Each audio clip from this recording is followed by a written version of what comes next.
El país del no me acuerdo. María Elena Walsh. En el país de no me acuerdo, doy 3 pasitos y me pierdo. Un pasito para allí, no recuerdo si lo di. Un pasito para allá. Ay, qué miedo me da. En el país de no me acuerdo, doy 3 pasitos y me pierdo. Un pasito para atrás y no doy ninguno más. Porque yo ya me olvidé dónde puse el otro pie. En el país de no me acuerdo, doy 3 pasitos y me pierdo. Buenas tardes, gente, ¿cómo les va? Bienvenidos una vez más a No se diga más por ATP Radio. Hoy un programa muy especial, el que nos convoca. Tuvimos este domingo el 24 de marzo, el Día de la Memoria acá en Argentina, como ya sabrán, y nos pareció propicio hacer un especial, digamos, relacionado, ¿no? ¿Cómo te trató este fin de semana, Anis? ¿Cómo pasaste el domingo? Haciendo memoria. Muy bien, ejercitando, digamos. Ejercitando la memoria, recordando que fueron 30.000. Bien, bien. Yo estuve en la marcha el domingo.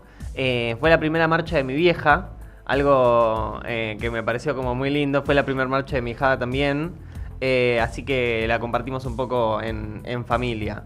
La verdad que estuvo lindo, fue mucha gente.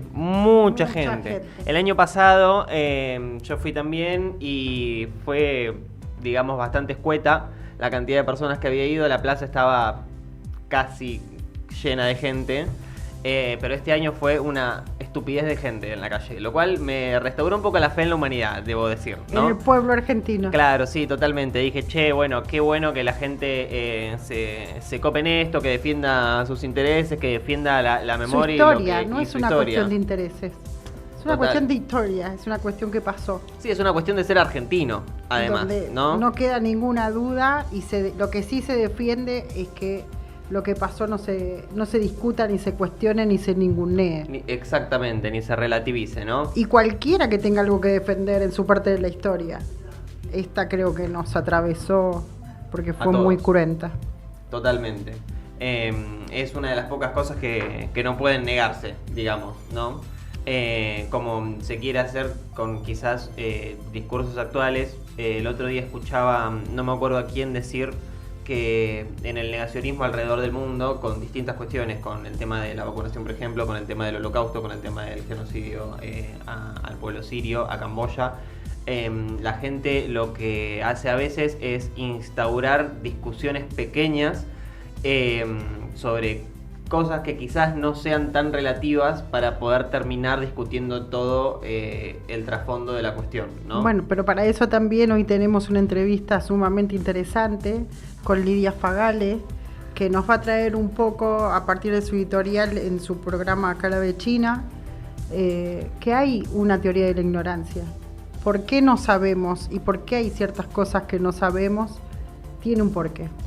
Tenemos un montón de información, la verdad que el día de hoy nos preparamos un programón excelente, tenemos la entrevista, bueno, tenemos un personaje invitado para esta primera porción del programa, tenemos un debate sobre datos, tenemos algo de información sobre las personas que estaban prohibidas, digamos, o en la lista negra de la dictadura. Y en este orden a mí me gustaría recalcar que en el chat de YouTube van a poder encontrar un link a un Google Drive en el que hay una recopilación de documentos. En esa recopilación de documentos pueden encontrar desde la carta abierta de Rodolfo Walsh a la dictadura, de la cual vamos a hablar. Pueden encontrar un informe de un agente de inteligencia chileno a sus superiores en Estados Unidos, en el que habla de un número de desaparecidos para el año 1978. El gran informe que empieza a acercar la cifra. Exactamente. Ese es uno de los informes. Hay otro informe del vocero presidencial de esa época, que era como el Adorni de la dictadura, al Vaticano, donde también se habla de otra cifra de desaparecidos. Bueno, hay otro informe más sobre una cantidad informada, si mal no recuerdo, a otro vocero estadounidense sobre otra cantidad de desaparecidos. Todos estos datos oficiales prestados, digamos, por el gobierno de facto. hay un manual que se usaba en la dictadura para instruir algunos de los oficiales, llamado La subversión en el ámbito educativo, como para que vean cómo ellos utilizaban el lenguaje en favor de los macabros intereses que escondían, ¿no? Donde quirófano no era quirófano, donde guerra no era guerra, donde subversión tenía un significado muy distinto al que quizás se le quiere instaurar, de una guerrilla armada.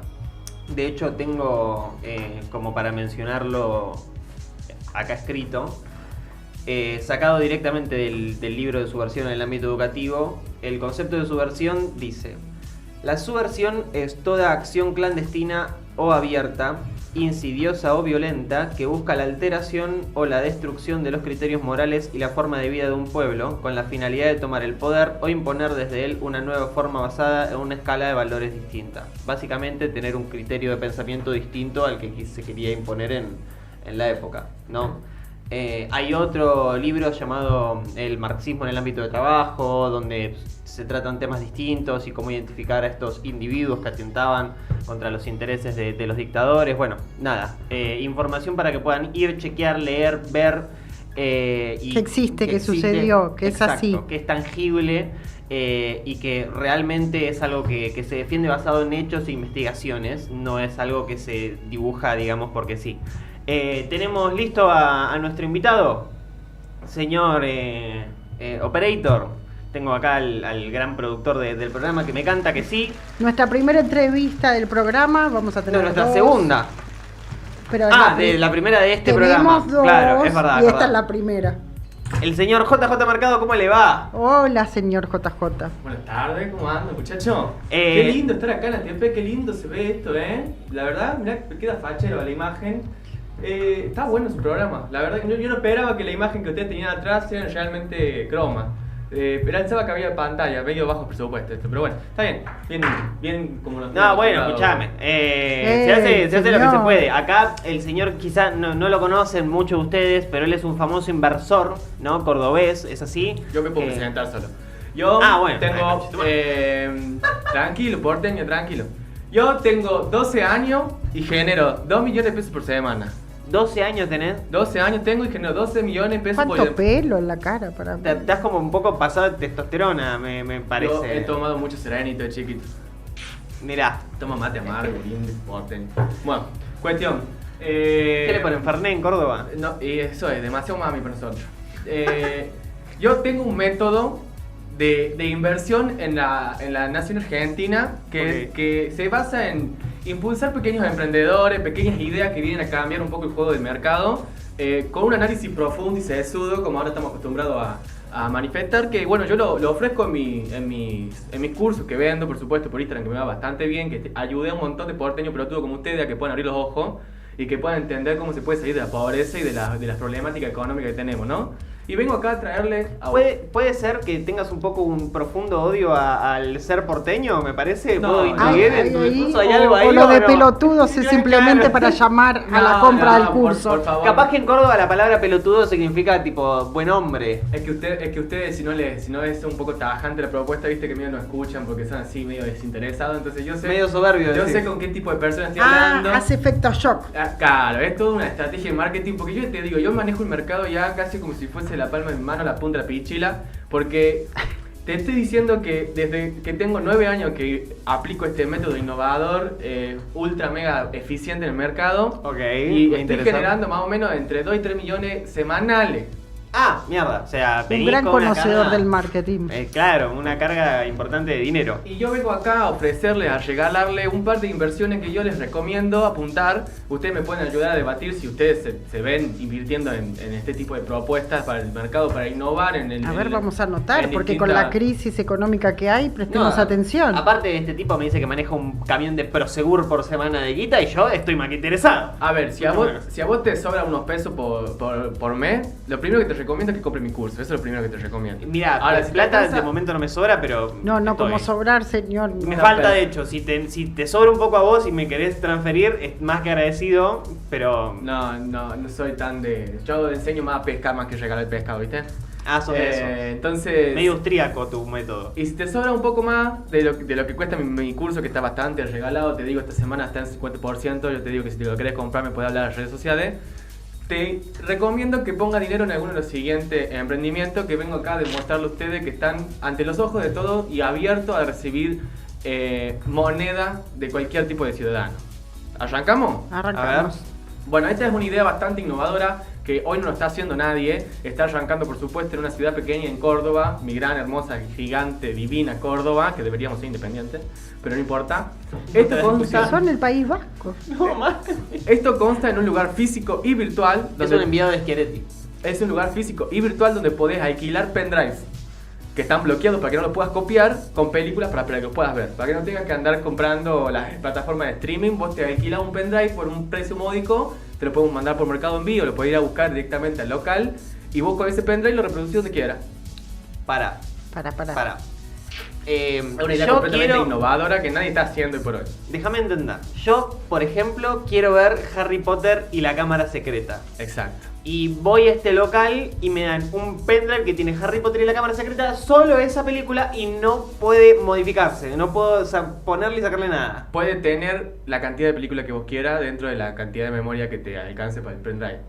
Si alcanza. Cuanto más sube la capacidad del pendrive que nosotros te prestamos, más cuesta el alquiler del mismo. ¿Sabes que me suena algo llamado Blockbuster? Pero con un pendrive. Yo creo que esto un poco ya lo han hecho. Está superado. No sé si, claro, es un formato. Parecería como un producto sin memoria. Esto está. No, este muchacho está falto de memoria actualmente. Yo creo que esto está haciendo. Mira lo elegante que te pasa. Esto está haciendo furor en Córdoba en este momento. La gente está realmente juntándose porque, aparte, es un buen motivo para que la gente se una. Es un lugar de encuentro para la sociedad cinéfila, que se juntan y a charlar entre ellos. Dicen, préstame tu pendrive, te doy mi pendrive. Por casualidad, en Córdoba venden el Citroën 12B como 0 kilómetros también. Muchos de los que van en 12B también. Y eso explica muchas cosas en Córdoba. Muchos de los que se juntan en la puerta. Yo he ido pocas veces, más que nada por una cuestión de negocio. Yo mucho no entiendo, pero calculo que no vas a tener problema en ponerte en un pendrive a Harry Potter y también la cámara secreta, no sé, todo eso que vos querés, te lo puedes poner todo junto en un solo pendrive.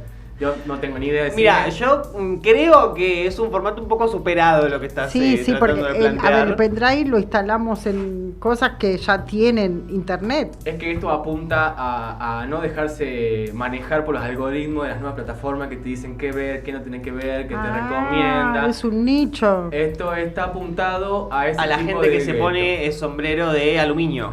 Yo ya tengo gente que está queriendo comprar una franquicia acá en Palermo para poder poner algo por el estilo, porque realmente ataca la nostalgia, ataca a distintos lugares de la psique que puede llegar a ser funcional. Realmente en Córdoba está... Es algo que solamente podría funcionar en Palermo, la verdad que si me lo pongo a Muy pensar, palermitano. Sí, claramente. Muy palermitano. Claramente. Tenemos otro emprendimiento, si A quieren ver, pasamos. a ver otro. Bueno, sí. al primero, pará. El Al primero ¿vos no- le ponés ficha? Creo que no. Yo, si solamente porque funcionaría en Palermo, le pongo Sí, unos con un 500 pesos le meto. marketing. Te anoto, después te paso el link del CBU si querés. Por favor. Cristian, estás acá. Habría que aplicarle un poco de marketing, un localcito, Por supuesto. entretenido, Esto es unos un latte unos macchiato, living, claro, unos living con unos lattes. Decoración de ferretería vieja y ya está. Para el Sí. palermitano promedio, Mucho arranca. frasco y ese tipo de cosas. Claro. Lo podemos armar. El siguiente es un poco más innovador. Esta es una idea que yo realmente no reconozco en ningún tipo de lado. Es un sistema que ya funciona con otro tipo de cosas. Está basado en estos tipos de cafés, no sé si ustedes conocen, que vos compartís el lugar con gatito. Sí. Conozco, sí, Sí, ubico. perfecto. Un emprendedor argentino se le ha ocurrido usar algo parecido, pero con fauna y comida completamente argentina. Entonces, el lugar consta en un lugar donde ir a comer choripanes con pan de media luna. Es la única opción de comida que hay. Solo Es toda una innovación en el choripán. Es una innovación gastronómica. Es un lugar que solamente vende choripán con pan de media luna. No hay pan normal. Si no querés pan de media luna, lo puedes dejar. Si es una media luna partida al comes el medio chorizo. con medio chorizo. Y ya te voy a decir para qué te puede llegar a servir si es que no querés comerte la media luna. Porque el lugar obviamente que lo puedes combinar y acompañar solamente con bebida cola. Estamos buscando el sponsor que se sume. Puede ser cualquiera de todas las bebidas cola. Si hay alguna bebida cola que quiera sumarse al proyecto, está más que invitada. Si es la pretty mejor para vos. Seco, por ejemplo, porque está haciendo mucho furor Claro. en el norte. ¿Por qué está Ah. haciendo furor en el norte? Porque es mucho más fácil hacer el siguiente paso de la propuesta, que es compartir el lugar con monos capuchinos. Vos vas a estar dentro de un lugar ambientado selváticamente con una manada de monos capuchinos. Entonces vos vas a un lugar a comer solamente Vos vas a un lugar a comer choripole con pan de media luna. Disculpe. Y comparte el lugar con una manada y con 3 familias de mono capuchino. Ahora, salís con el traste como el de un Pero, mono claro, capuchino. escuchame, Como el del chorizo. Bueno, ¿te escuchaste la anécdota del otro día del hijo de Suar que casi me culea una panda de mono en África? Hay monos que están más dosificados que otros, ¿viste? El tema es cuando ya, Hay que darle un tranquilar. Si la gente se pone demasiado codita y no quiere darle de comer a los monos, los que vengan al siguiente turno la van a pasar como el orto. Entonces, lo recomendable es que vos le des medio de tu choripán a los monitos como para que estén tranquilos. Pero si vos te pones el orto, los monos se van a poner el orto. Es como una experiencia biosafari, es innovador, es para valientes. Es para valientes. Que sean monos capuchinos es un requisito sine qua non o puede ser otro tipo de mono. Por ahora el proyecto es como mono capuchino. Se consiguieron la familia de mono capuchino, claro. no se consiguió más. Y si yo quiero solamente el chorizo, en mi caso, bueno, yo no como carne, pero ponele que haya opción vegetariana. Quiero solo el chorizo y la medialuna no la quiero, ¿puedo usar eso para darle de comer a los monos? Por supuesto, vos podés, con lo que te vendemos, vos podés hacer lo que quieras. Hasta le puedes dar el Ahora, vaso. Si lo lográs, le puedes dar el vaso de coca. A los monos les gusta No. la coca. Mirá. Y si son mirá. cordobeses, les gusta con Fernet. Y Claro. los monos tienen Fernet. Los monos tienen ya Fernet. Ellos tienen una heladera con Fernet y van a ir a buscar la coca. Ok. Ellos van en busca Escúchame, del... ¿tienen ingrediente entrenadores estos monos o pasa como en las cataratas en Misiones que cada vez que comen más se ponen más loquitos? Hay un sistema rotativo de familia de monos. Ajá. Esto es como que funciona jerárquicamente. Vos vas dejando 2 familias de monos, a la otra la vas domesticando, después sacás una a las 2 y dejás ahí. También para que el show sea un poco que se peleen entre ellos, si no la gente no va a querer batallar siempre contra los monos. Hay veces que los monos van a pelear entre ellos también. Me preocupa un poco el temita rabia ahí. No, con el está todo mono. más que está todo controlado, vacunado. calculo. Son todos monos rescatados que son imposibles de volver a su hábitat natural. Está todo más que... Todo lo legal está más que previsto para que no tengan ningún tipo de problema. Y si te dan los huevos, puedes sacarte la duda de que con cuánto mono capuchino te puede agarrar mano a mano. Por ahí termina siendo como ese bar que en Estados Unidos que te pegan las enfermeras. Claro. Podés ir con los amigos a demostrar que si no terminás la cuánto hamburguesa te vienen a... panquean. ¿Con cuántos monos capuchinos te crees que te puede bancar vos mano a mano? Yo creo que unos cuantos, pero no Decime un sabría. número. 10 mínimo. 10 monos capuchinos 10. contra vos. Ah, sí. 10. Un montón. Pero 10. Al mismo tiempo. Pero con es todo un lo mon- que he pasado en la vida. ¿Usted a qué cantidad dice de monos capuchinos se anima? En principio no me agarraría, Peña, con un mono, pobre mono capuchino. Pero si solamente con es los debido a porteños, muerte. imposible con los Y porteños. bueno, hermano, escuchame, pobre mono. Pero si es debido a muerte, yo creo que 3 le paro mano. Siendo realista. Porque yo no soy como ese tipo que dice, viene un león, yo lo acabo a piña. Y no, yo creo que un león me hace pija. Y un mono capuchino se me trepa ahí en la cabeza, me empieza a arrancar pelo y yo ya me larga a llorar. Soy completamente trolo. A 3 le tengo frente. Tipo, Sí. el primero que me viene de frente le pego una patada, lo mando a la concha de la lora y los otros 2 ahí, pum. Igual con esa remera tenés más pinta de aliarte a los monos que de poderte batallar contra los Sí, monos. sí, Sí, va, pero va a siempre terminar mono. saltando con los monos. Yo terminaría siendo el dios de los monos capuchinos. Bueno, esta es la propuesta número 2. No sé si ustedes están interesados, si quieren que los anote, que les mande los links. La gente le puede dejar en el chat, por supuesto, si están interesados en aportar en alguno de estos emprendimientos. Yo me anoto la de los monos. Bueno. Yo la dejo pasar. Los bares Mis- temáticos están funcionando en todo el mundo. Mis principios ¿Hay animales. posibilidad de exportar la franquicia? Por supuesto, es todo. Una vez que se compra la franquicia, cada uno va manejando su franquicia y después si la marca crece, crecemos todos. Bueno, Si en Buenos Aires es con monos capuchinos, en Misiones es con caniche toy. si se llega a instalar primero la idea en Buenos Aires, puede ser que después se la vendamos los correntinos con la reversión, pero Ay. es más difícil. Y Ok. con el excremento, porque acá los bares de los gatos tuvieron ese problema. El tema excremento, Sí. va a ir a ver una familia con los capuchinos y le rompa el pelo. Digo, ¿no? Vamos con lo que Pasamos a la Va a haber un próxima. cartel en la puerta que diga, está viendo una familia mono capuchino, no rompa la pelota. Ah, perfecto. Va a firmar un consentimiento, ¿no? Por supuesto. El mono capuchino por ahí no quiere pelear, simplemente te revolea sus heces. Y bueno, es parte de la experiencia. Hay que tener en cuenta que dentro del presupuesto hay que tener la destrucción del bar a manos de un grupo de veganos enfurecidos, ¿no? Siempre está previsto eso. No, el problema es eso solamente pasa en Buenos Aires. Este no habría que ponerlo en Palermo. El otro era exclusivamente Palermo, Claro, este este no no. en Palermo. Por ahora no. Pasamos al siguiente. Este es ustedes que están trabajando acá en los medios, que están teniendo su propio programa de streaming, que están haciendo contenido por las redes. Es una idea de formato televisivo que están queriendo instalar nuevamente. que es completamente innovador. Es un programa artístico dedicado al baile. Es un programa de baile para la medianoche, donde bailen casi en bola y el conductor le corta las polleras a los bailarines hombres. ¿Y el conductor es un Me mono suena. capuchino? El conductor, no, es alguien parecido a un Pero es mono. similar. Claro. En su proceder es bastante parecido. Bien. Pero- La Y le idea- corta la pollera a los hombres. Exactamente. La idea es apuntar a todo el segmento de LGTB, LGTBQ+. Es una reversión de algo que me suena conocido un poco. Es algo, una idea que yo creo que puede llegar a funcionar porque el morbo en la gente viene bastante bien y la idea es traer humoristas que antes ya han sido cancelados para reivindicarlo. Hay toda una movida de generar laburo que está bastante piola, pero bueno, principalmente es que la gente baila en bola. Y si pinta, algún que otro hombre se le corta la pollera. Es un poco lo que pasaba en ISAT después de las 12 de la noche. Pero con gente bailando. Cierto, hablando de memoria. Ah, no, sí, no te la acordás, ¿no sabés? Sí, habré mirado ISAT después de las 11. Mira la música que suena encima. Mira, yo... Y pasábamos ya de la ISAT hemos visto esa. Cuando pensábamos que las películas pornos eran... Claro, y eran tratando de ver, rayitas. y tratando de ver entre los cositas. Eran rayitas nomás. Y yo ya la he visto a esa y termina mal. Yo ahí no me metería, te digo yo.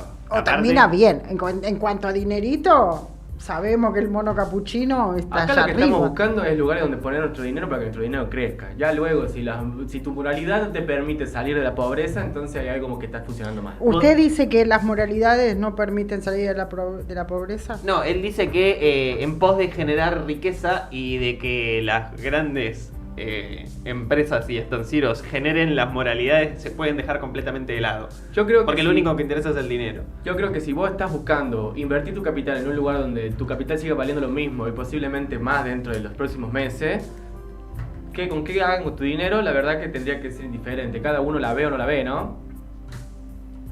Peligroso.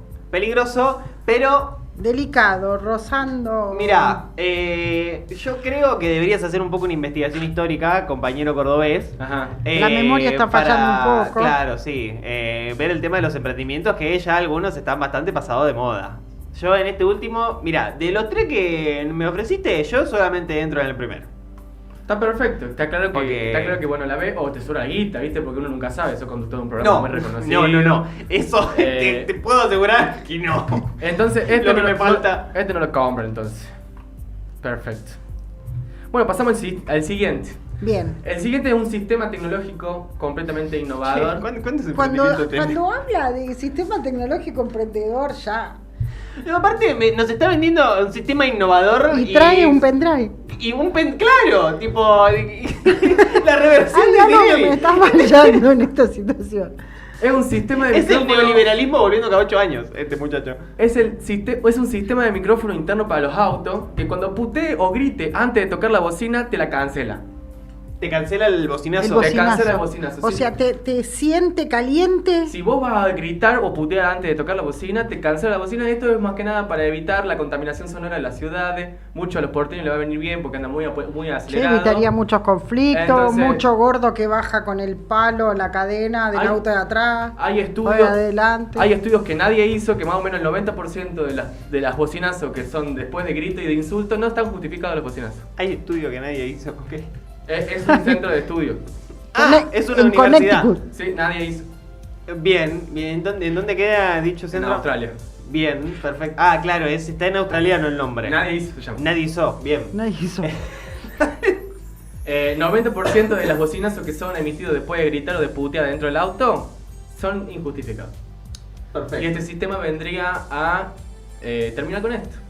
Si usted pone una monedita para poder ayudar a que este tipo de emprendimiento llegue a, por supuesto, llegue a oídos de nuestro señor Estado y lo implemente de manera obligatoria en los vehículos. Te iba a Sí, decir, te digo. tendría que ser algo más obligatorio, pero Exactamente. en ese estoy. ¿Sabes para qué? Para que el forro hijo de puta que toca bocina en el peaje no pueda. Sola y exclusivamente para eso.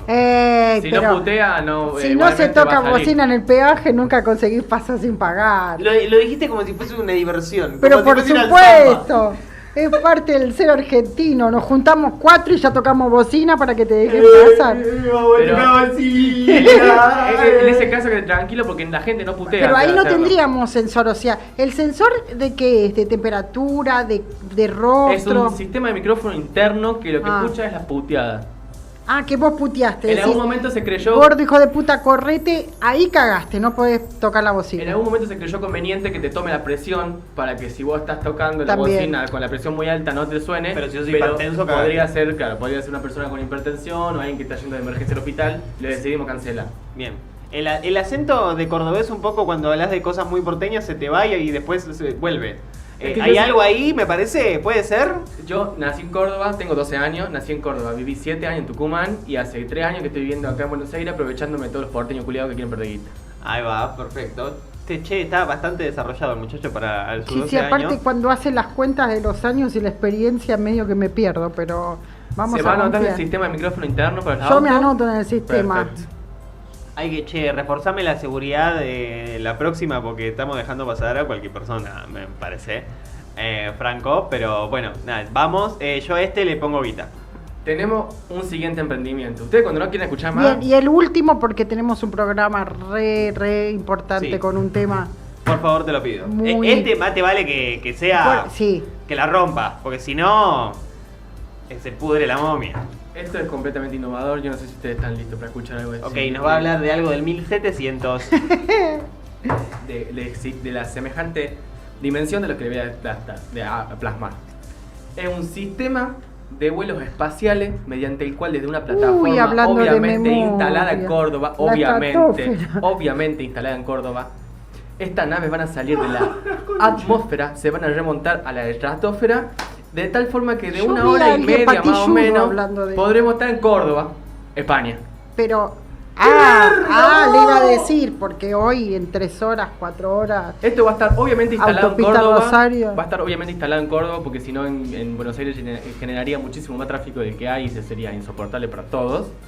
Y obviamente el primer destino al que va a ir va a ser también a Córdoba, pero de España. De Córdoba a Córdoba, es una cuestión de amor Pero es propio porque, al nombre. no es porque conviene, ¿eh? Es porque estamos alineados con inversores en España que estamos desarrollando la idea entre todos. Yo de este ya formo parte, así que los invito si quieren a participar o no, porque esto realmente más o menos para el año 2029 va a estar funcionando. Todavía Se está nada. desarrollando, claro. ¿Vos por casualidad sos fuiste amigo de un tal Carlos Saúl? ¿Puede ser? Yo tengo 12 años, a mí de política ni me pregunté. Por casualidad vive en Río Cuarto su familia. Claro. ¿Algún familiar suyo no falleció en una explosión de magnitudes estrepitantes? En De lo fabricaciones militares en Córdoba. No vengo acá a hablar de mi intimidad personal, pero yo no tengo relaciones con mi familia. Yo me manejo por mis propios medios. Bueno, buen hombre, yo le recomendaría que haga un poco una investigación ¿Ya anoto histórica. este, entonces? No me anote una poronga. No, yo en este no me anoto. Ya Eh. hace muchos años que nos vienen proponiendo la estratosfera ¿Y esto y por los qué no? viajes a la luna y no sé Que qué. ahora vamos a importar alimentos, que no sé qué, que la libre competencia y Y después son fiestas que no salen muy caras pagar. Cuando no la quieren ver, No, que aparte ya hemos visto, nos las han puesto de facto y después las hemos votado. Así que cuidado ahí. Muchacho, la verdad es una falta de respeto Pero, total. ¿cómo este está hombre. recibiendo en este momento? Me siento Guillermo Aquino, invito gente al programa para que me maltrate en vivo. tranquilo, sin cola. Pues, Bien. nos vemos. Bueno, me tengo que ir, lamentablemente me ha surgido una reunión de último momento, así que bueno, les agradezco, les voy a mandar los links para que se puedan ayudar a los emprendimientos. Bueno, Por se lo favor, compartimos a la audiencia, Un por ahí placer, les espero interesa. No volverlo a ver nunca. Nos vemos. Polémico. Polémico, raro. Raro, Raro. cero, ¿Cuántos no, José Mercado que tenemos en Argentina? la verdad. Y Algunos desde- hasta en el poder, te diría. Y desde la globalización intentando vender en dólares y demás, estamos con personajes un poco extraños. Por eso es tan importante volver para atrás y revisar qué es lo que sucedió, ¿no? Para que no te venga un José Mercado y te la ponga entera. José Mercado compra todo importado. Alimentate haga toda, me encanta, me encanta. Resurge Miami, hablando de memoria. ¿Cómo que resurge Miami? Claro, porque aquella canción hablaba que traía todo importado de Miami y estamos otra vez como si fuese cíclicamente. Ya empezaron a llegar a los supermercados, los importados, así que atentos ahí. Pronto Amazon. Gente, le pedimos 1000 disculpas por esta interrupción. Perdón, la verdad Vamos que a una- pensamos que era otra categoría, la de... que dijimos que estamos en No Se Diga Más, en ATP, que nos pueden escribir al WhatsApp 1165430540. Y que nos pueden seguir en @tpradiooc en Instagram y que pueden escucharnos a través de la aplicación de Google y de iOS también, importante. Otra cosa, @nosedigamás.ok_ nuestro Instagram, nos siguen. Vamos a una Síganos. tanda y volvemos con el especial de la memoria ahora sí, gente. Bueno, luego del desafortunado bloque anterior, hemos vuelto. Les recordamos que se pueden sumar a este debate por la memoria, tanto en el chat de YouTube, en donde van a encontrar un link a un drive en el que van a poder encontrar información sobre la cual vamos a estar debatiendo. Y además pueden mandar audios al 1165430540. No solo les recordamos, sino que les pedimos que se sumen. Estos temas tienen que estar presentes, estos temas hay que debatirlos, estos temas hay que recordarlos. Hay cosas a veces de las que uno o la gente en sí se cansa de hablar o que suenan repetitivos, y hay temas que está bueno nunca dejar de mencionarlos. Este es uno, porque cuando la memoria no existe, hay una frase que a mí me gusta mucho, que es la razón por la cual me tatué las Malvinas, que algunos se le atribuyen a Mariano Moreno, a mí me gusta creer que es así, que los pueblos que olvidan su historia están condenados a repetirla. Justamente de eso se trata la memoria en este caso, ¿no? En lo que hablábamos en el bloque anterior, en tanto material discursivo que circula hoy en día, se pone en juego el tema de la aritmética, o sea, el tema del número, de la cantidad de gente, de si fueron o no 30.000 desaparecidos. La realidad es que es bastante probable, en materia de realidad, que no hayan sido 30.000, sino que hayan sido muchos más. Y como se sabe que no es un número certero, se aprovecha el discurso para meter el dedo en la llaga en esa cifra. Exactamente. Pero sí. en realidad es donde se quedó, donde muchos encima se atribuyen Total. haber dicho 30. Total. Sí, eso que dijiste es muy importante. Hay muchos. Porque... Dualde, Eve de Bonafide, hay muchos personajes, pero en realidad fue como lo mínimo. Además de que discutir el número es una picardía, salió hace unos días un tipo diciendo: yo inventé el número de 30.000 para que un organismo de derechos humanos... Para poder estar dentro de los delitos de lesa humanidad. Y que nos den guita. Bueno, primero que tal organismo de derechos humanos no se nombra. Cuando eso sucede, uno debería tender a la desconfianza, porque vos decís: venime con la data dura. Aparte hay que tener muy en claro una cosa. Vos no me podés discutir un número cierto en un marco de ilegalidad como el que se vivió entre el 76 y el 83. ¿Por qué se habla de los 30.000?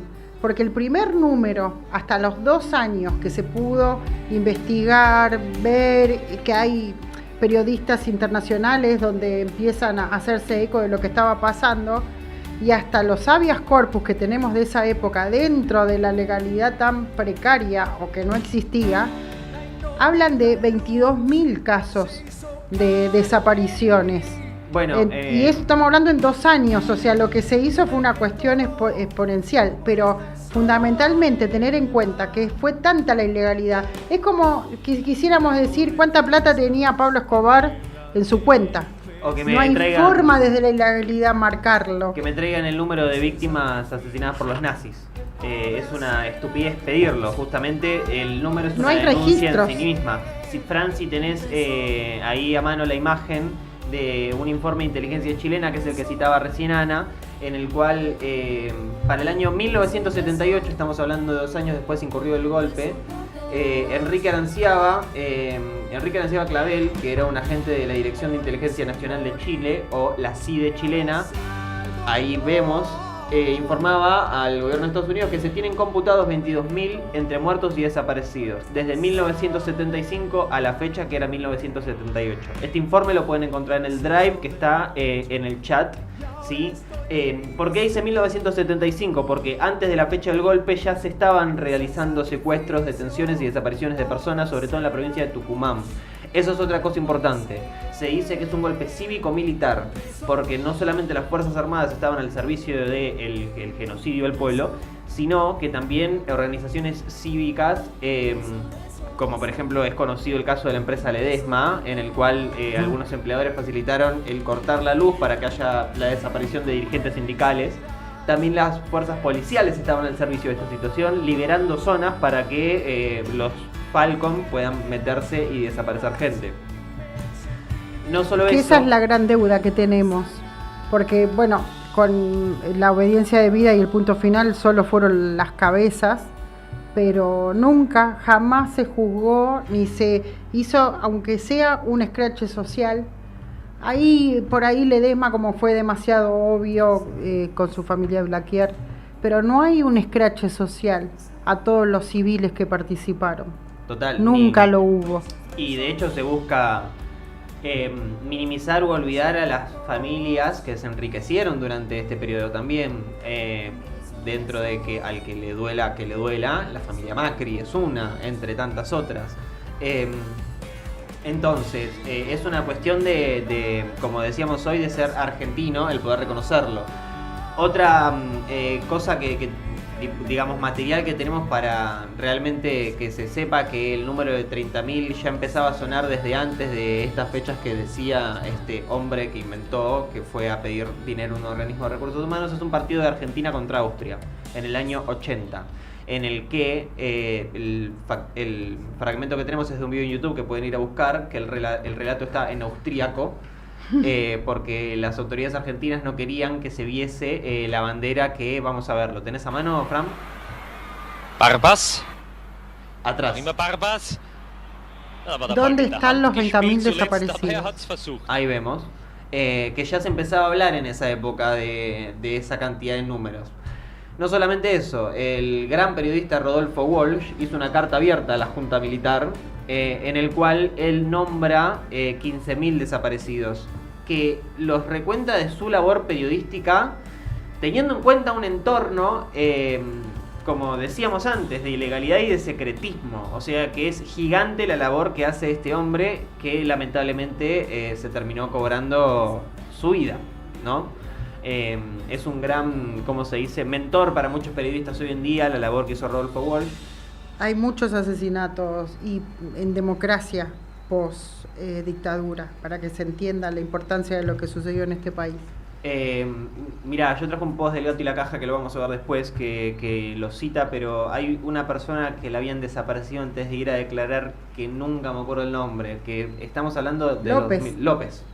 A eso me refería.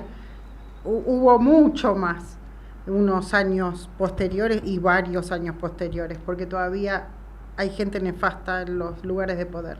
De hecho, la gente cita el informe de la CONADEP y dice, bueno, no, pero la CONADEP hizo un informe y dice que fueron 9.000 y pico, dice el informe de la CONADEP. Es importante entender que ese informe se realiza en el año 84, donde todavía existían amenazas desde los centros de los militares, digamos, de las personas que tenían el poder en ese momento, hacia las víctimas para que no denuncien, desincentivando así la denuncia. Y que es una labor que se realizó solamente durante 8 meses. Y estamos hablando que incluso después del año 2000 seguía desapareciendo gente y seguían apareciendo víctimas, ¿no? Entonces y aparte se empieza a tomar más atención y conmoción con respecto a la segunda generación, donde aparecen también las abuelas. Perdemos toda una generación de jóvenes y sus hijos. Exacto. Y esto se empieza a tomar más relevancia ya en el periodo de democracia. Hay personas que fueron desaparecidas. A ver, apretaron al mismo Alfonsín, perdón que te corté. Sí, no, está perfecto. Apretaron al mismo Alfonsín para que sea solo la plana mayor y la obediencia de vida. Imaginémonos lo que debe haber sido poder acercarse con una denuncia a la CONADEP. Total. De hecho, el que es más o menos, tiene 2 o 3 luces, si ha visto la película del Clan Pucheo, ahí se menciona la impunidad con el que el tipo accionaba gracias a que seguía teniendo contactos con los milicos que tuvieron el poder en la dictadura, y que las personas que él desaparecía no eran personas random, digamos, que se encontraba caminando por la calle. El otro día me crucé con el dato, y yo no lo sabía, el rugby fue el deporte más golpeado por la dictadura militar. Es el deporte que más cantidad de desaparecidos registra. De hecho, es importante también, que lo vamos a ver más tarde en este posteo que citaba, la mayor cantidad de personas desaparecidas son obreros, son trabajadores. No tienen nada que ver con las guerrillas. De hecho, los conteos de Montoneros y del ERP, juntando los datos de el gobierno militar y de estas mismas organizaciones, contaban entre 1.500 y 2.000 personas, o sea, efectivos armados, ¿no? Dispuestos a la lucha, digamos, entre comillas. Y sabemos que el número de la CONADEP, tomando el número más bajo que hay para el que quiera regirse a eso, son 9.000. Entonces sabemos que el grueso de personas que desaparecieron, efectivamente, nada tienen que ver con una guerrilla armada. Por ende, no estamos hablando de una guerra. Una guerra es un conflicto entre dos fuerzas equiparables. Por eso es una guerra civil, por ejemplo. Una guerra entre civiles, ¿no? Vos tenés un chumbo, yo tengo un chumbo, nos recagamos a tiros, y el norte y el sur de Estados Unidos. Fue una guerra civil. Una guerra entre estados. Chile y Argentina, que por suerte nunca sucedió, pero estuvimos bastante cerca algunas veces. El Reino Unido viniendo a las Malvinas contra... Bueno, un estado desapareciendo y asesinando a su pueblo, teniendo una máquina pensada para realizar esta labor, con 800 centros clandestinos a lo largo y ancho en todo el país, con efectivos siendo entrenados en la Escuela de las Américas, teniendo 150.000 efectivos puestos a favor de la tortura y matanza de personas, no es una guerra, es un genocidio. Es que la teoría de la guerra no tiene ningún parámetro, ninguna legalización. No hay una guerra. Hay un Estado que tiene que funcionar como cuidador de su población, y ha actuado en forma delictiva, completamente delictiva.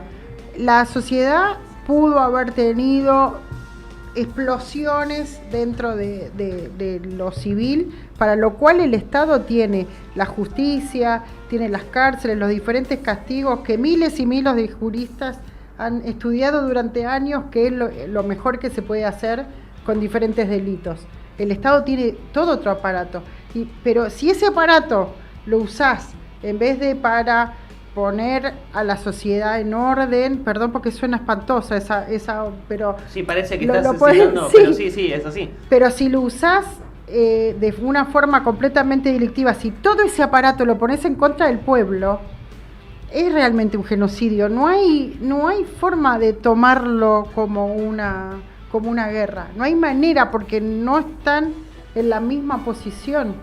Y aparte, ni hablar de la cantidad. Ponele, era un operativo, vamos a poner entre comillas, y vamos a ver la versión más mediadora. Un operativo en contra de una guerrilla que estaba extorsionando, matando a civiles. No vamos a ponernos ni a justificar ni demás. Paréntesis pequeño, para el 76 ya estaban casi desarticuladas. Eso también es importante aclarar. Sí. Espera que se me pasó. Que pongamos el ejemplo más mediador de que se quiere detener estas guerrillas que accionan de manera violenta. Tal cual.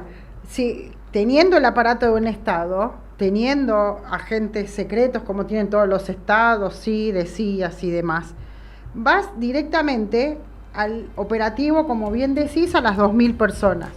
Acá se te detenía porque estabas en una agenda. Se te detenía porque trabajabas en una fábrica grande, y todas las fábricas grandes, desde que por suerte tenemos buenas leyes laborales, tienen su sindicato dentro.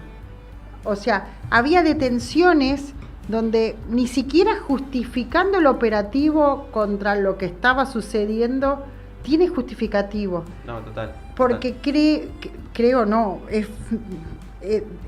que es así. No es solo la guerrilla, los secuestros, fue todo un plan. Había que poner un plan económico muy fuerte, que no sé si te suena por estas épocas y la falta de memoria lo que nos hace hacer. había que imponer un plan muy fuerte económicamente. Que es algo similar que sucedió en Chile, que sucedió en Uruguay, digamos, toda América Latina estuvo bajo dictaduras militares en esa época, como bien vos decís, para poder imponer un plan económico que destruya a esos países y que, o sea, parece teoría conspirativa para el que lo escucha al pasar y quizás no es familiar con esto llamado Plan Cóndor, que lo pueden googlear. O sea, fue algo fehaciente en el 78, la CIA desclasificó todos estos documentos. No estamos con un sombrero de plateado acá gritando boludeces, es algo empírico. No podía imponerse ese plan económico a través del voto democrático. Entonces se impusieron estos gobiernos militares para poder imponer este plan económico que, como no se decía nada, no había datos oficiales, pero había una inflación del casi 2000% que estaba completamente pisada, estaban los salarios pulverizados, teníamos una deuda externa de la san reconcha, pero que Caputo es un bebé de pecho al lado de la deuda externa de los militares. De hecho, bueno, no vamos a hablar de cómo en la época de la dictadura militar se vaciaron las cajas. Hoy tenemos un gran problema. No es la jubilación de amas de casa el problema que tenemos en las jubilaciones. Es una vaciadita de cajas que hubo. Recomiendo no solamente a Felipe Piña como gran historiador para poder averiguar este periodo histórico y que vayan a consultar, sino también otro historiador que se llama Pablo Borda, no sé si lo tenés, sí. En su proyecto Historia para Millennials, él también habla de esto y también aporta datos sobre todos estos puntos que estamos tocando, que está bueno que lo puedan ir a consultar si es que les interesa, ¿no? Me gustaría, sí, decir. No, yendo a los datos objetivos, con este plan que, a ver, no hay forma de mentirlo ni de negarlo. En todos los países del mundo, la cuestión militar está en las fronteras. La guerra que vos podés tener o los conflictos militarizados tienen que ver con una frontera, con un otro estado. ¿En dónde están en América Latina? A ver, Rosario, ¿por qué tiene cuestiones militares? Córdoba. No son lugares donde se tienen que imponer batallones. Total. Y acá en Argentina, en todo el centro del país tenemos. Entonces el enemigo, visto desde ese punto de vista, era interno y no era externo. Totalmente. Y las fronteras somos un colador. Invitamos a la gente con esto que estamos diciendo, quizás se les empiece a alguno a encender alguna luz o a hacer alguna semejanza con discursos que escuchan actualmente. Siempre está bueno, de cualquier lado del espectro que uno se encuentre, desmembrar o desarticular el discurso que uno oye para poder entender primero desde dónde viene y hacia dónde quiere ir con eso que dice, y segundo, a qué se refiere empíricamente. Por ejemplo, en la nota que le hizo Viale a Villarruel decía que ella estaba en contra de que los militares estén en Rosario porque los militares no tienen que accionar contra un civil y el narco es un civil. Dijo eso para luego decir, ¿qué pasó con las guerrillas del 70 entonces? Que ninguno está preso. No, primero, que es mentira. Muertos o exiliados. Totalmente. Y segundo, que se hace eso, como decía antes, para poder justificar lo otro, ¿no? Cuando no sería tonto negar que hubo guerrillas y que Montoneros y el ERP sí desaparecieron y sí asesinaron personas. Como también sería tonto negar que hubo un bombardeo a Plaza de Mayo en el 55, como también sería estúpido negar que los militares también volaron una estación de subte. Digo, la violencia lamentablemente sucedía y era una manera de hacer política en el siglo pasado. Los Panteras Negras en Estados Unidos no era una banda de black metal que tocaban música de protesta, eran una organización armada en defensa de los derechos de los afroamericanos. Francia, Japón también tenían organizaciones armadas para proteger derechos de personas. Era una manera de, ya te digo, hacer política en el siglo pasado. Y aunque uno quiere accionar contra eso, como bien decía Ana, la respuesta es jurídicamente y con las herramientas que bien tiene el Estado, no poner el Estado en contra. En Estados Unidos no se implantó una dictadura para desarmar a los Panteras Negras, por ejemplo. Totalmente. Sino que Henry Kissinger no dijo, che, lo vimos en América Latina, ¿por qué no lo hacemos en Washington? Porque la verdad que estos negros me tienen un poco cansado, ¿eh? No, el plan era otro, el plan era meterse por completo con una generación que, a ver, estamos en plena Guerra Fría. Entonces, claro, la cuestión era que no se pinte de rojo, porque es así, es literal, las frases que se usaban era que no se pinte de rojo Latinoamérica. Los invitamos y con Cuba, de pronto se les está agarrando el ataque. y lean, aunque sea por arriba, su versión en el ámbito educativo, en el que se ve muy reflejado esto que vos decís, de los militares. Y hay un canal de un gringo que se tuvo que exiliar a México, que hace videos sobre justamente todo esto que estamos hablando. Intervenciones gringas. Intervenciones, me lo voy a anotar, lo voy a seguir. Escuchá, tiene un español muy, hola, yo soy Intervenciones, porque es yankee el chabón, y justamente habla de todas estas cosas. Tiene un video sobre el Plan Cóndor en el que cuenta cómo es que se gestó y cómo se aplicó en toda Argentina, y habla de Chile, habla de Uruguay, habla de Argentina, de Perú, bueno, nada, la verdad que muy interesante. Antes de continuar me gustaría mostrar brevemente, Fran, si te puedo molestar con eso, el informe de nuestro embajador de la época, en realidad el embajador del gobierno dictatorial, hacia el Vaticano, en el que cita que un oficial de alto rango... ¿Cuántas instituciones de derecha juntas? Total, ahí está. El secretario principal de la Nunciatura, Kevin Mullen, dijo en una reunión informal de oficiales de derechos humanos de las embajadas locales que un oficial de alto rango del ejército le ha dicho que los militares se vieron obligados a hacerse cargo de 15.000 personas en su campaña antisubversiva. Esto es en diciembre de 1978. Como podemos ver, el mismo gobierno también en ya planteaba unos 15. Planteaba, claro, al Vaticano le decimos que hubieron 15. El agente de inteligencia chileno recopiló 22.000. Y no solamente eso, hay un informe del Adorni de la época, del vocero presidencial a los yanquis, en el 79, en el que se hablan de 20.000 vidas. Acá vemos. Fleuret, que es este muchacho, el Adorni de su tiempo, cobradas en batalla.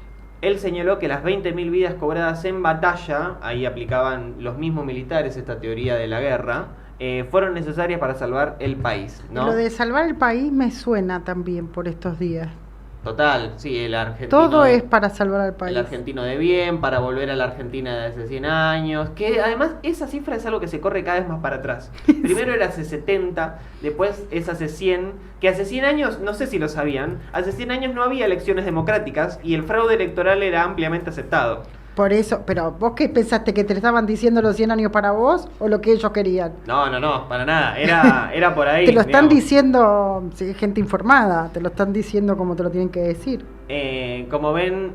uno tiene que escuchar como tiene que escuchar. Exactamente. Y se entiende que es difícil la recolección de datos, por eso el número de 30.000 es una denuncia en sí misma. Sería una falta de respeto ir a pedirle a una víctima del Holocausto, por favor tráeme la lista de los 6 millones de judíos que asesinaron en la Segunda Guerra Mundial. Es estúpido y nadie lo hace, porque se sabe que hubo esa cifra por los cadáveres que se encontraron y por la poca información que se pudo ubicar. De esos 6 millones, solamente 4,5 millones de personas pudieron ser identificadas. Y faltan 1,5 millones de personas más. ¿Esas personas no existieron?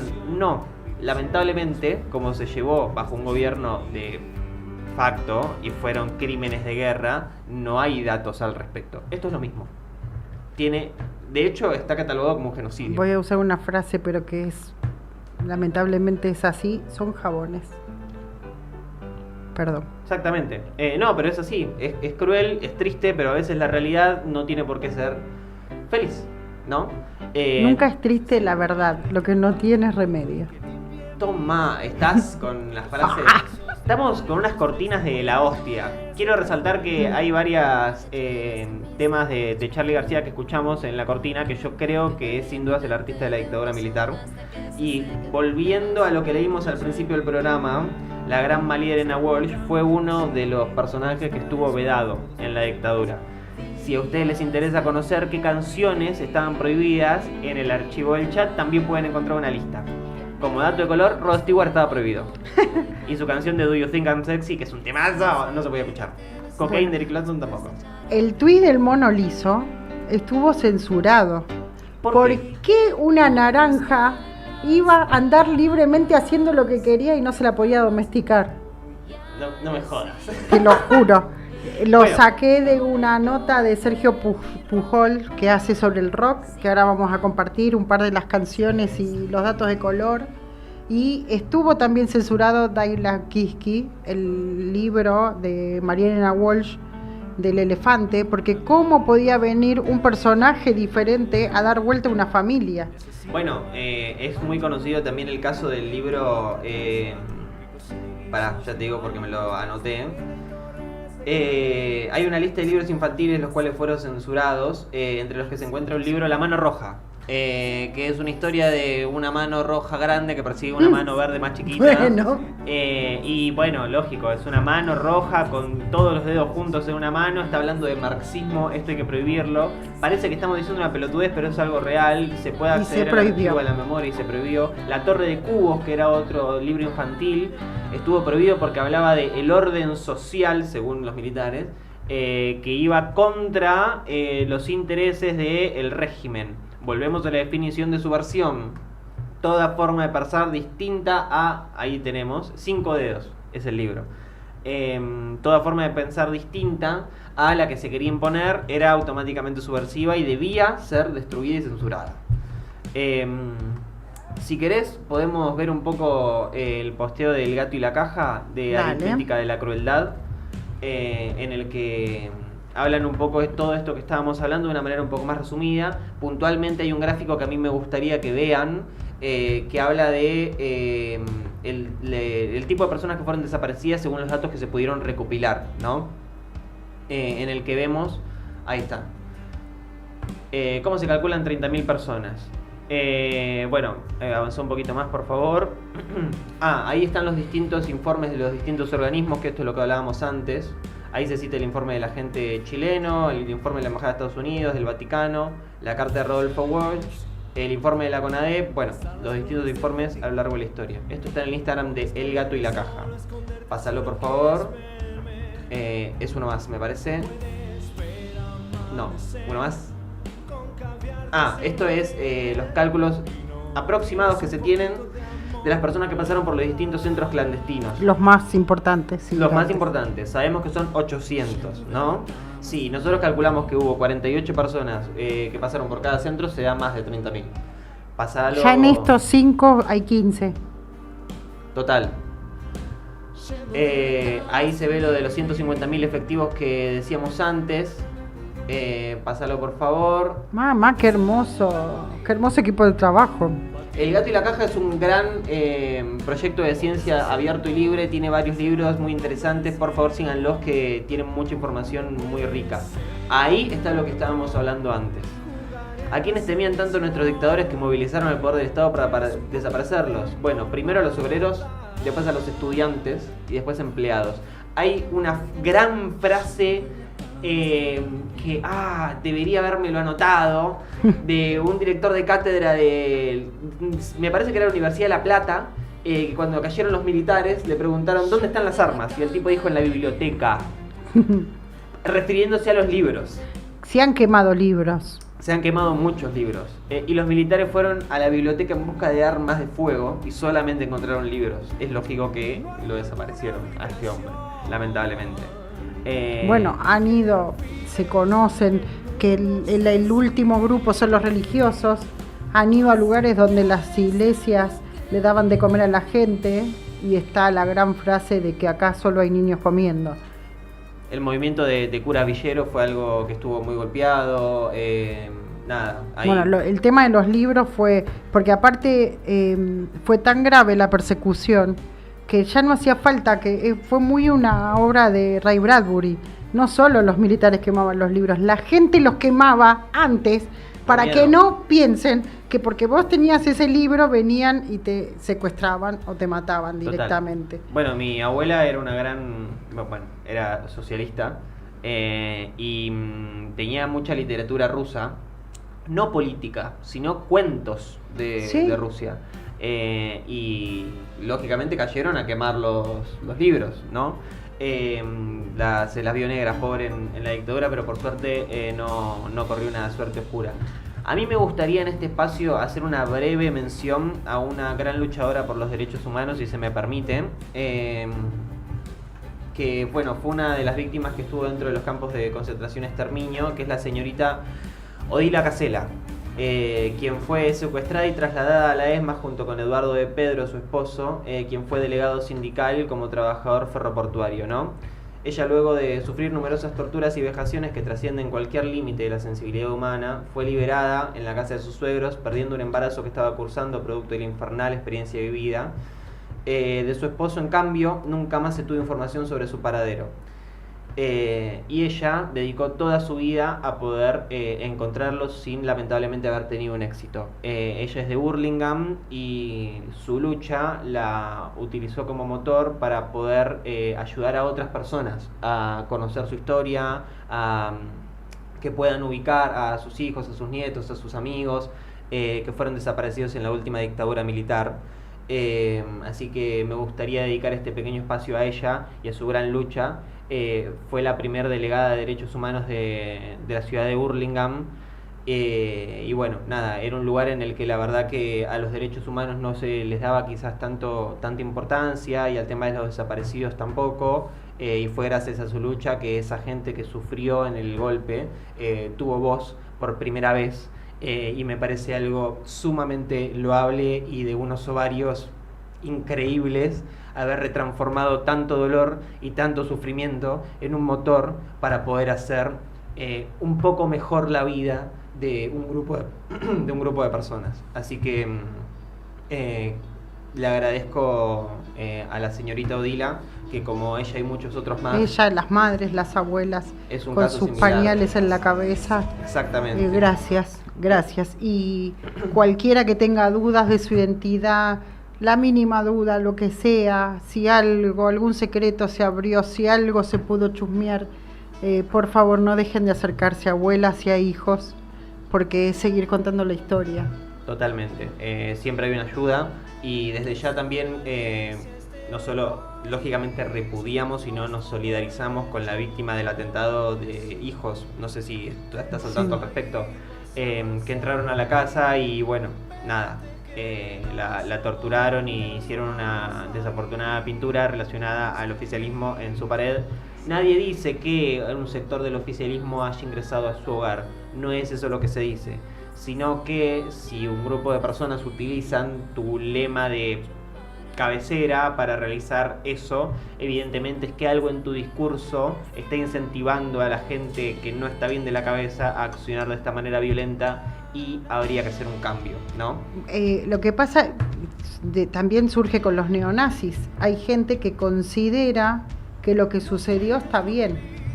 Lo que pasa que si vos volvemos a semejante poder, y hay que cuidar un poco las frases porque alimentan este tipo de grupos donde todos tenemos la libertad de pensar lo que querramos, pero la violencia ya no está más aceptada. No, total, si yo todos los días salgo acá y digo hay que sacar los balcones a la calle y hay que hacerlos mierda y van a correr hijos de remil puta y qué sé yo, y no me debería sorprender que de repente un grupo de personas salga a recontra cagar a piñas a alguien que tiene, por ejemplo, una remera de Marx puesta.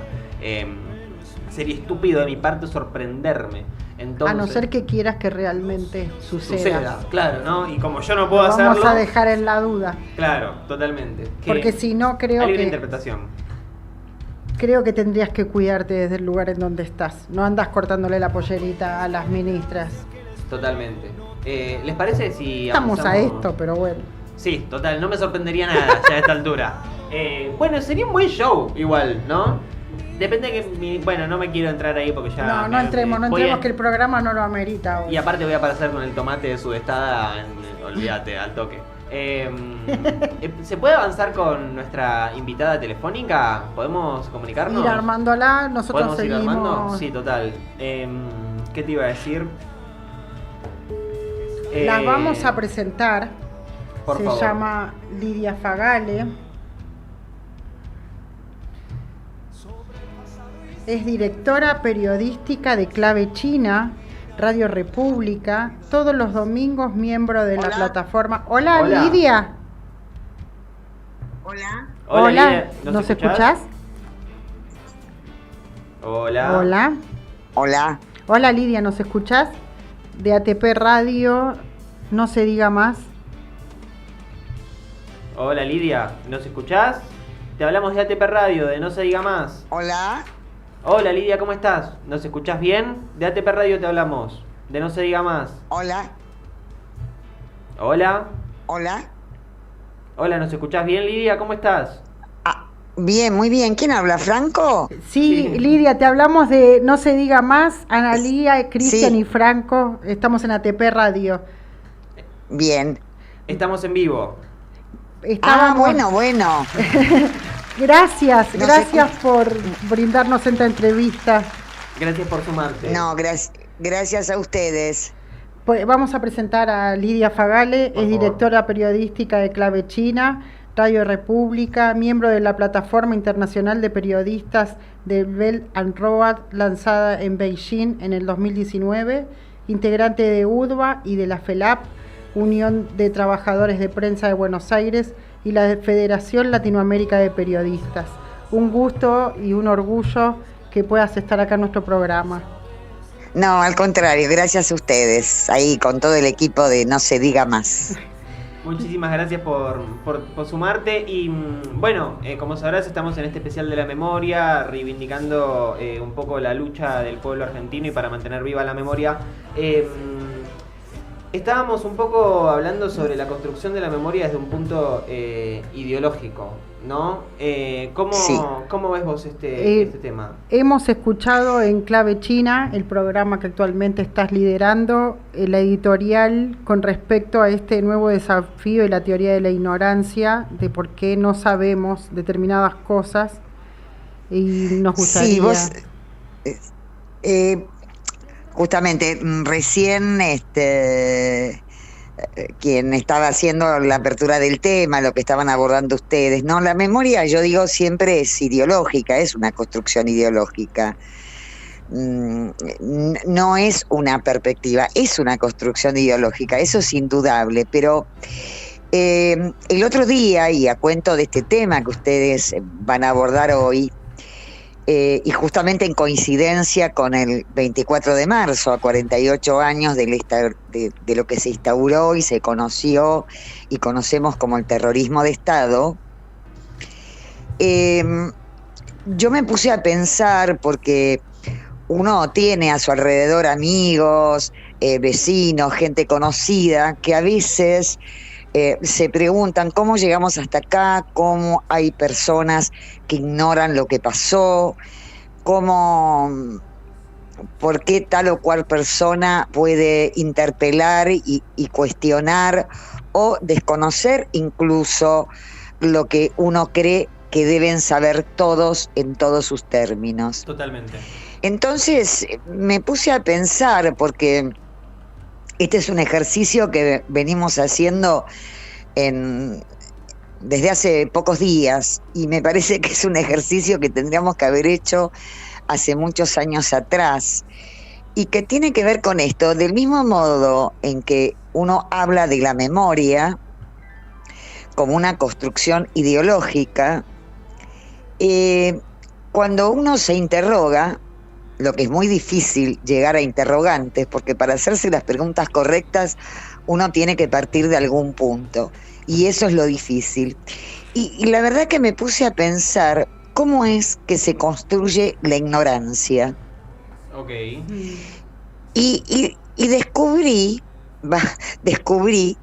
que hay personas que se están dedicando a esto y que están construyendo todo un fundamento teórico que leen en diferentes prácticas de las sociedades del mundo, y que este modo de estudiar la construcción de la ignorancia tiene un nombre muy difícil: agnotología. Agnotología. ¿Y qué significa? Exacto, se llama agnotología, y es el estudio de la ignorancia, y esto vendría a plantear un nuevo paradigma, una nueva perspectiva teórica para poder ampliar o responderse mínimamente las preguntas que nosotros tradicionalmente nos hacemos. Hay preguntas, por ejemplo, ¿cómo sabemos lo que sabemos? ¿Y por qué hay aspectos, temas, situaciones, realidades que desconocemos, que las ignoramos a un punto tal que no existen? Claro, para nosotros y para mucha gente. ¿Crees, Y- Lidia, que esta construcción es personal o también inducida? Yo creo que hay dos cosas. La experiencia personal de un individuo que tiene que ver con su entorno de vida, sus propias experiencias, el reconocimiento de experiencias de terceros, pero también, como esto que vos te planteás, ¿puede llegar a ser inducida? Yo creo que es inducida, que es absolutamente inducida. Puede ser esto, Pero que- sí. Perdón que te interrumpa. Puede ser facilitado un poco por el paradigma de posverdad que cursamos actualmente, en el que el relato, digamos, importa más que la verdad en sí misma, lo que facilite a esta construcción de ignorancia. Yo creo que ese es un aspecto, que es un aspecto muy importante y trascendente, y que es un tema recurrente, que lo venimos invocando, ¿no? Desde la fake news, que son las noticias falsas, etcétera. Pero a mí me parece que eso es insuficiente, que intervienen otros factores. Okay. Porque es cierto que hoy la política, no hablo de los partidos políticos, ¿no? Considerando la política como ente, digamos. donde la ignorancia es utilizada como un instrumento político, pero la política, que es la forma en que yo decido vincularme con el otro, porque eso es la política y eso hace a la vida. No me refiero a los partidos políticos. Hay un modo en que la sociedad moderna de este siglo ha elegido vincularse con el otro. Esa forma de vínculo, que es distinta y que desarrolla otros sentidos, y que va a lo que conoce, no va a lo que no conoce. Cuando uno busca, por ejemplo, en las redes, uno tiene una manera de buscar y parte de un piso de conocimiento.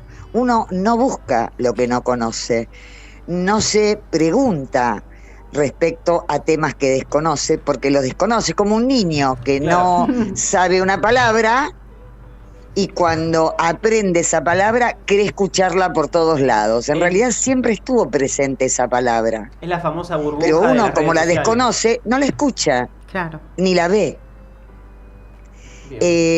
Y me parece que hay algo de lo que vos decís, pero me parece que intervienen muchos factores que tienen que ver no solo con la incidencia, que también es un tema muy recurrente, de los medios de comunicación. Yo creo que hay toda una estructura cultural, sistemática, global, que aborda muchísimos temas de la vida cotidiana de las personas, y que así como construye un modo de memoria, construye un modo de ignorancias.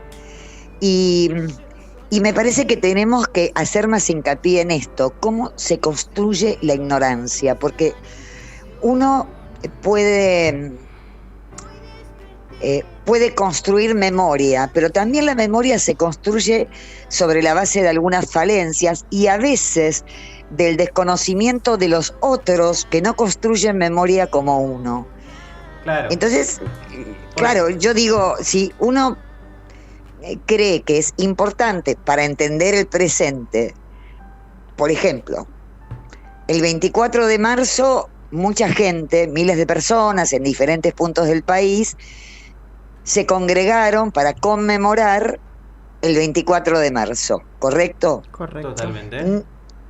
No era una fiesta, era conmemorar un día muy triste que inició el camino del terrorismo de Estado y que se llevó a 30.000 desaparecidos, sin contar exiliados, torturados, gente que perdió sus trabajos, que hasta el día de hoy no regresó al país, bueno, en fin. Pero también son ámbitos de socialización, de encuentro de esa memoria común, que puede ser abordada desde diferentes perspectivas. Para mucha gente era el encuentro con sus iguales. Y del otro lado, a eso, un poco estaba lo que se decía desde el gobierno de la memoria completa, entre comillas, ¿no? Apelando a reducir, digamos, lo sucedido por hechos anteriores. Claro, Entonces, la pregunta es, ¿por qué el concepto que interpela la memoria que se jugó, que se planteó el 24 de marzo, es interpelada por otros conceptos de memoria? Esto puede ser. Lo que llama la atención es que quizás ese planteo también tenga consenso. Entonces, la pregunta es, ¿desde qué perspectiva hemos construido nuestra memoria y desde qué perspectiva ideológica se está construyendo otras memorias? Ahora, como este es un interrogante, porque yo, puedo decir, rechazo ese concepto, pero ese concepto también está en la cabeza de muchísima gente. La pregunta es, ¿no fue suficiente lo que se hizo? Y pareciese que además durante mucho tiempo era un debate que estaba saldado. O sea, todos estábamos de acuerdo con que eran 30.000, con la lucha de las madres, con que no hubo tal guerra. Y de repente se empezó a instaurar esta otra teoría, digamos, que pareciese que es como revivir al dinosaurio. O sea, como que para cuando no estás de acuerdo con la memoria y con los datos tal cual fueron, porque hay cosas donde ya no podemos ni siquiera aplicar negacionismo, aplicamos esto de la ignorancia. O sea, el no consenso con esto está haciendo una especie de operación de ignorancia. Voy a negar ciertos datos porque quiero que tenga esta determinada memoria un sector de mi país. Bueno, es tan cierto lo que estás planteando, Analía, que en el video oficial se acude a un par de mentiras que aparte niegan datos objetivos. Por ejemplo, el resarcimiento a los familiares de detenidos desaparecidos, que fue una acción que impuso al Estado argentino la Corte Interamericana de Derechos Humanos, fue aplicada por el Estado argentino, porque era bajo sanción si no la aplicaba, por Carlos Saúl Menem en el año 1997. Eso no significó, lo que se dice en el video, un negocio del kirchnerismo, como si esto se hubiera inventado durante el kirchnerismo. Más aún, dentro de los organismos de derechos humanos se produjo una división muy pero muy grande que se manifestó en una de las concentraciones del 24 de marzo hace muchos años, allá por la década del 90, cuando aparece esta iniciativa. Madres de Plaza de Mayo, fundamentalmente la línea de EDE fundamentalmente, rechazó la iniciativa porque consideraba que no había que aceptar ningún resarcimiento económico después de lo ocurrido, y esto planteó una división muy grande dentro de los organismos de derechos humanos que perdura hasta el día de hoy. Entonces, son datos que se manejaron públicamente, fueron decretos de gobiernos específicos, etcétera, como también la ley de audiencia debida y punto final. Pero con esto no estoy reivindicando a Carlos Saúl Menem, porque él se vio conminado por presentaciones que se habían hecho ante la Corte Interamericana de Derechos Humanos. Claro, y como gobierno pero lo que digo, que justamente la persona más reivindicada de este gobierno, que difunde un video construido sobre la base de un par de mentiras, pero muy importantes, porque su objetivo es decir otra cosa. O sea, que amplía la memoria, entre comillas, desde una perspectiva ideológica, acudiendo a la mentira. Y esto es un juego mucho más complejo, porque eso que puede manifestar hoy es porque tiene una construcción previa. Si no tiene una construcción previa, no lo podría hacer. Totalmente, acompañado con los discursos de odio que acompañan constantemente a esa parte del arco político, ¿no? Sí, bueno, en general, digamos, todas las versiones, inclusive fascistas de este siglo, son el recuerdo trágico de otros modelos, sea el fascismo de lo que conoció Italia y luego se extendió a otros países como España, como el nazismo de Hitler. Pero lo que hay que preguntarse, es decir, ¿por qué se llegó hasta acá? Lo mismo se deben haber quedado estudiando quienes vivieron en la época de Mussolini, ¿por qué llegamos hasta acá? Pero lo mismo se preguntan muchos que han estudiado el fenómeno del nazismo, que contó con el apoyo mayoritario de sectores que luego fueron perseguidos. Lo mismo pasó con Mussolini. Acá pasó también. Entonces, son fenómenos que se repiten, obviamente, de diferente manera, pero que tienen que tener una base de consenso. Si no, no pueden seguir adelante ni con un nuevo proyecto de memoria, ni construyendo ignorancias. Por ejemplo, todo lo que se dice sobre el Estado, que para nosotros en general, para la gente es un abstracto, decirle a un ciudadano, vos sos el Estado, bueno, es extraño, porque el Estado en el sistema capitalista es una cosa. A no ser que esté en la Revolución Francesa. ¿De qué Estado hablamos, no? Ahora, está bien, habrá que corregir el Estado, es lo que nos queda, y habrá que ajustarlo, habrá que modificarlo, habrá que mejorarlo, habrá que hacerlo más eficiente. Pero no por eso Pero acá se habla de destruirlo. Claro.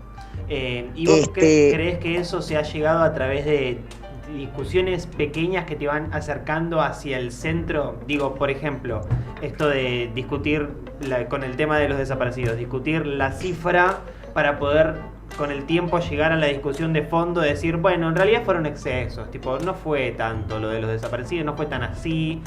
¿Lo mismo sucede con el tema del Estado? Sí, yo creo que apunta a otra cosa.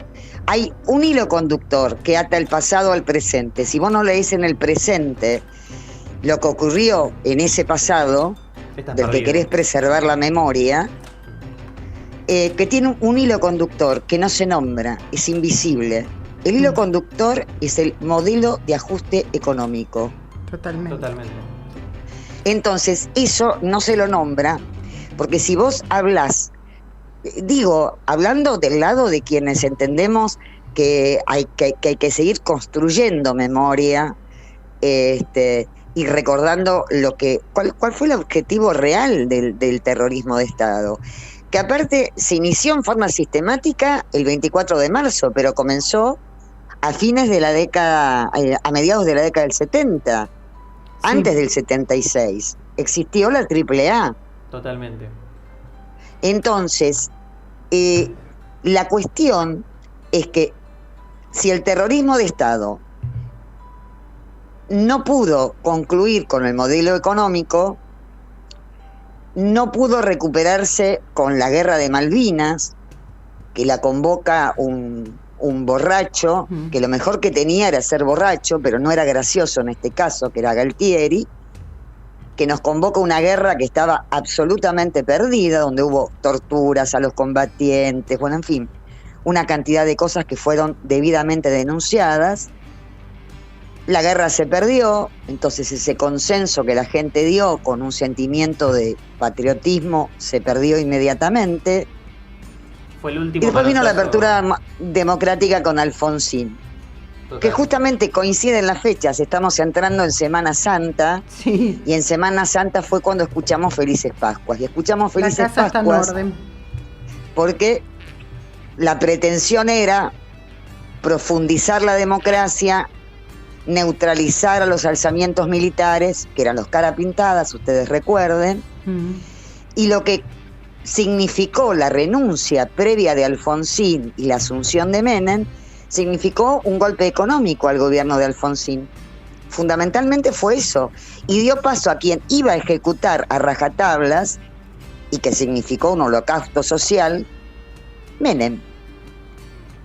Después de Menem se fueron sucediendo todos gobiernos condicionados, algunos con discursos más de políticas distributivas, porque el contexto internacional así lo permitía, podíamos ser exportadores de materias primas, o sea que los estados y los gobiernos podían tener mayores recursos, con obviamente una decidida voluntad política.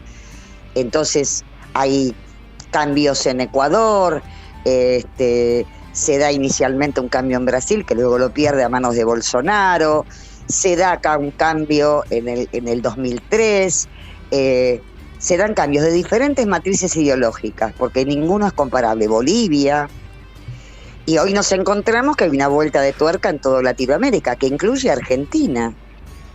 Una vuelta de tuerca donde gobiernos con perfiles mínimamente progresistas están directamente condicionados por sectores de la derecha, de la ultraderecha. Sí, y el porque giro... ni siquiera hablamos de la derecha liberal. No, es cada vez más profundizado hacia la derecha en el mundo, ¿no? Con Vox en España, con Bolsonaro en Brasil, con Trump en Estados Unidos, bueno, Milei acá. Absolutamente, absolutamente, pero a la derecha también, ¿cómo es que llega la gente? Llega desde, yo creo, siendo beneficiaria de esa construcción de ignorancia, donde se antepone el deseo de un cambio, porque también es cierto que las democracias condicionadas, por más narrativas que tengan y relatos que tengan, la vida te plantea datos objetivos. Si yo no puedo llegar a fin de mes, no me sirve lo que me estás contando. Si yo no tengo cumplido mínimamente mi deseo, la política y los gobiernos se convierten en un problema existencial. No. Absoluto. Entonces la gente busca un cambio. Y bueno, no sabe que está buscando un cambio. También la gente cree que votando cambia algo, pero yo personalmente no soy de las personas que crea en las posibilidades de que los modelos democráticos en un sistema capitalista gobernado por el sistema financiero internacional y el mercado me dé algún margen de posibilidades de que mi calidad de vida mejore. Puede mejorar con algunas medidas, como de hecho uno reconoce en etapas anteriores, mejores calidades de vida, etcétera. Pero quien aspira a cambios más profundos, porque quiere más de lo que tiene, porque así se plantea la cultura en el capitalismo, busca un cambio. Y alguien, cualquiera, que venga de afuera de ese sistema político cuestionado... Pareciese ser un valor agregado, eso. Claro, es lo distinto, uno vota por lo distinto. Y la gente también cree más en narrativas disruptivas que no son las que vino escuchando desde hace muchísimos años. Yo me pregunto, ¿en dónde estuvo el problema? Porque todos tenemos en la familia jóvenes que han cursado la primaria, la secundaria y que ahora están entrando a la universidad. Y que en las escuelas se hablaba de memoria, verdad y justicia. Sin embargo, todo ese engranaje que instalaba el tema a niños de corta edad, parece que todo se lo llevó de un plumazo. Eso Entonces... Te iba a preguntar, agradeciéndote esta clase magistral de memoria increíble, y de traer el pasado al presente, si somos un pueblo desmemoriado, si somos parte de esta construcción de ignorancia o si conscientemente la usamos como moneda de intercambio para un cambio, para una cuestión de mejorar una economía, al menos en la ilusión. Yo creo que cuando las sociedades viven de la ilusión, que es un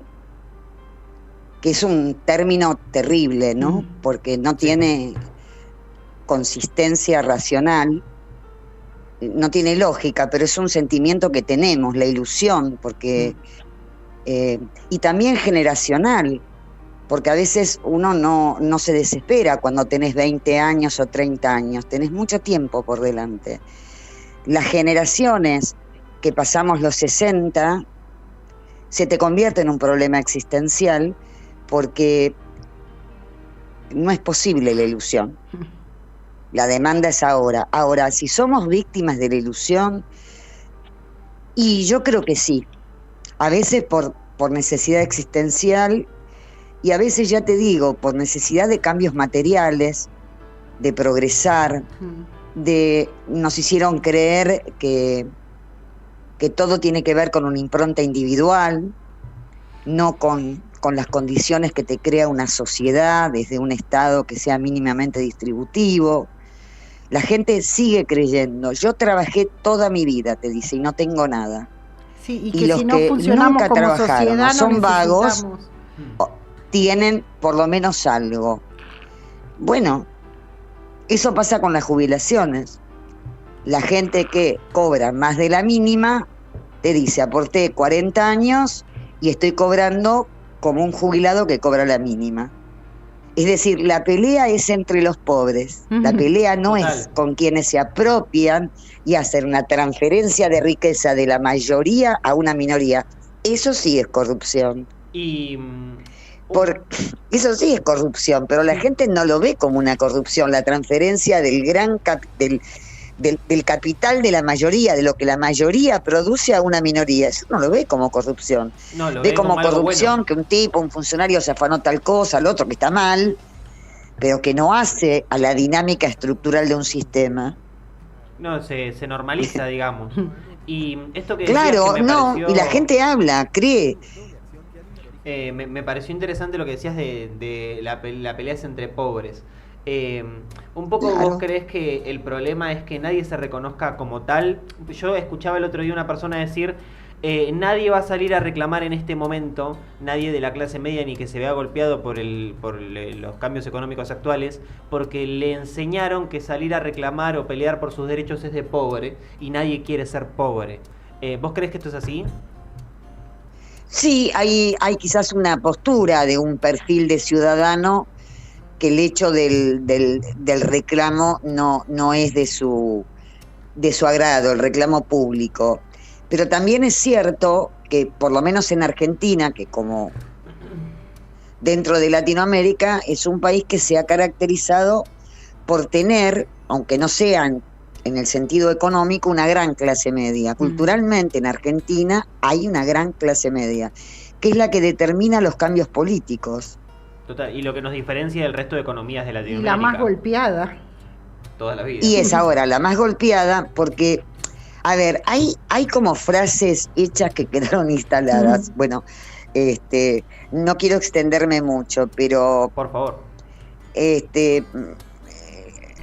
Ni con el lumpenaje, ni con la marginalidad, ni con quienes no tienen recursos y apenas para comer, podés producir ningún cambio. Eso es así. Sí. Lo único que podés hacer es reclamar. Totalmente. Entonces, te queda el despertar de esa clase media que le puede dar consensos a modelos de este tipo, como se lo puede quitar. Pero son procesos que pueden tardar años. Sí, y volvemos a la construcción de ignorancia, donde les Totalmente, hicieron que creer, solamente pueden verificar cuál es la verdad de la milanesa, como se dice, tal cual, y son desde su propia personas existencia. o sectores que le hicieron creer que tenemos todas las mismas oportunidades, que estamos en pie de igualdad, entonces acá come el que quiere y el que no es un vago. Sí, Fue y vos toda fíjate una que todo gran eso está construcción. construido sobre conceptos universales. Tal cual. Libertad, Igualdad. verdad. Y es terrible porque tenés que acudir a los clásicos, ¿entendés? Para poner cada concepto universal en su lugar. Porque me parece demasiado resemantizar y resignificar el concepto de libertad en los términos en que se está instalando en este país. Total, y que si El además... concepto de verdad. Que si además vas a leer, hablando de lo económico, un poco, aunque sea por encima, a los liberales más clásicos, nada tienen que ver con los modelos que se promocionan y que se instauran No, actualmente. aparte Exactamente. recomiendo ver a Piña en un par de cortos que tiene en YouTube hablando de las reales ideas libertarias. Sobre Total. todo la de Alberdi, no tiene nada que ver en donde se están Eso aplicando. iba a decir, Alberdi puntualmente, que se lo cita mucho, si Alberdi viese esta situación, yo creo que un poco los odiaría desde lo más Es profundo que de su la ser. cuestión histórica es diferente. Alberdi sí, o sea, en aquella época sí se iba contra un poder opresor, no es como ahora. Bueno, ponele. Es que en ese contexto, por supuesto que lo sería. Si vos lo sacás de contexto y lees algunos conceptos de Alberdi, es muy fácil tomarlo para un barrido como para un fregado. Te digo esto y sé que esto puede causar polémica. Alberdi dice en uno de sus párrafos, por ejemplo, que el Estado es el tutor absoluto de la propiedad privada contra aquellos pobres que pueden intentar expropiar o interpelar esa propiedad privada. Eso también lo dice Alberdi, ¿eh? Sí. La generación del 80 era la construcción de un modelo liberal, pero claro, en ese contexto esto tenía otra lectura y creó las bases de una sociedad que luego, bueno, tuvo modificaciones, pero que eran puntos básicos. En ese contexto histórico, la propiedad privada era importante, porque si no era propiedad del rey, de los virreyes o de las autoridades de turno. O sea, claro. En ese momento era revolucionario la propiedad privada. Vos lo sacás. No ahora. Y tenés una lectura totalmente distinta, es decir, podés tomarlo, pero pasa con todos los textos, con todos los textos de próceres y de referentes, y en el campo de la filosofía. Vos lees hoy a Adam Smith, a Kant, a lo que vos quieras, que vos quieras, y vos lo traes al presente, y te lo pueden usar para invocar cualquier cosa todo el tiempo. Alguien decía ahí del equipo, estamos en un mundo con narrativas y relatos, estamos atravesados por relatos de todo tipo. Y estamos ahogados en esos relatos. Y yo creo que no hay tanta capacidad humana para diferenciar la superabundancia informativa atravesada por relatos, construidas por relatos, con la comprensión. Y la verdad que eso no es conocimiento. Esa capacidad se pierde absolutamente. Y derivás en una autocensura que es ese mundo de sombras de la ignorancia. Que esa creación de ignorancia tiene que ver con no hacernos pensar, con que falte comprensión del texto de unas generaciones a esta parte. Que no es ninguna casualidad. Es que no te dan tiempo, porque tenés que ocuparte de llegar a fin de mes. Claro, sí, con de ir al médico, de cuidar tu salud. Con hambre no se puede pensar. Que tu hijo... Claro. Lidia, un poco... No te dan tiempo para pensar. Un poco como para ir cerrando y desde ya agradeciendo tu gran aporte, de verdad que es de mucho valor que hayas participado en este programa, y ya te lo agradecemos. ¿Qué es lo que vos desde tu lado podrías recomendarnos para construir una memoria mejor, si se quiere, o poder tratar de evitar esta construcción de ignorancia, o qué podemos aportar para tratar de disminuir los riesgos asociados, digámoslo de alguna manera? No sé exactamente qué te contestaría, pero yo lo único que creo que hay que hacer un esfuerzo mayor por salir de las preguntas que nos respondemos fácilmente todo el tiempo cuando abordamos temas de la memoria, el pasado y el presente. Creo que hay que romper y transgredir hasta cierta recurrencia que tenemos en encontrar definiciones rápidas, ¿no? En general uno se enoja, pero dice, pero ¿cómo puede decir esto? Pero el otro, ¿por qué dice tal cosa? Y yo creo que hay que entender cómo se ha construido esta sociedad. ¿No fue suficiente lo que se hizo? No fue suficiente. ¿Hay que empezar de nuevo? No, de nuevo no, porque todo lo que se hizo, se hizo. Pero me parece que hay que plantearse otros paradigmas. Estamos frente a una sociedad que ya no es lo que era, ¿correcto? No es lo que era.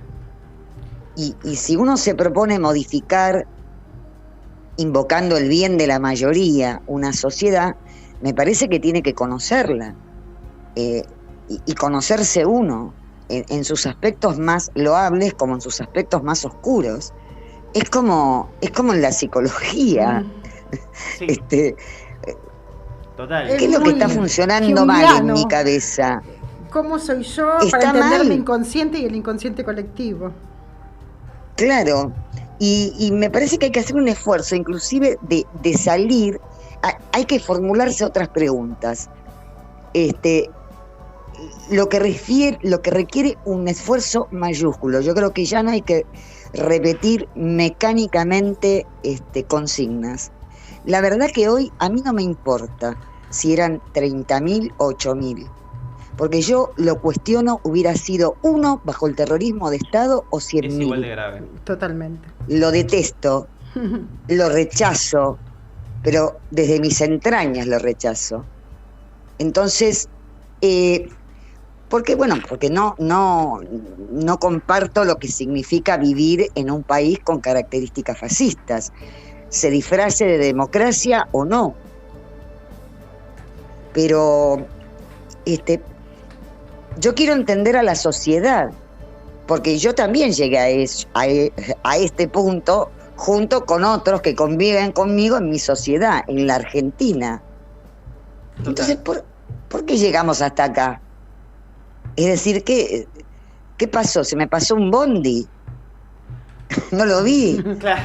Mientras no sea Sí. un celular. Hay que pensar la cuestión más de fondo, digamos. Me entretuve más creyendo que tenía que tener un voto táctico, votar en blanco, hacer tal cosa. Es que me entretuvieron con eso.